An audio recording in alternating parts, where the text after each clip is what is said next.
প্লাস্টিকের এরকম লিপ বামের কৌটো আমার কাছে অনেক দিন ধরেই পড়েছিল। তো এই লিপ বামগুলো তো আমরা ব্যবহারের পর ফেলেই দিই। আজ এটাই ফেলে না দিয়ে ভাবলাম এটির একটু নতুনত্ব কিছু করা যাক। তো যেমন ভাবা তেমন কাজ। এই কৌটোটির আকৃতিটি একদমই স্ট্রবেরির মতন।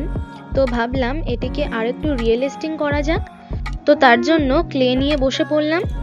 কৌটোটার ওপর আঠা লাগিয়ে ক্লেটি বসিয়ে দিলাম এবং তারপরে স্ট্রবেরির পাতাটি করলাম।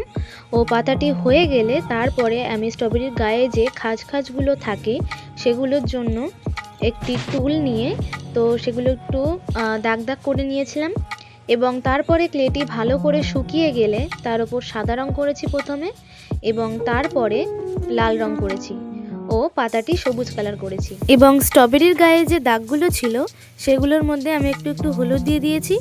তো তোমাদের কাছে কাজটি কেমন লাগলো অবশ্যই কমেন্ট করে জানিও।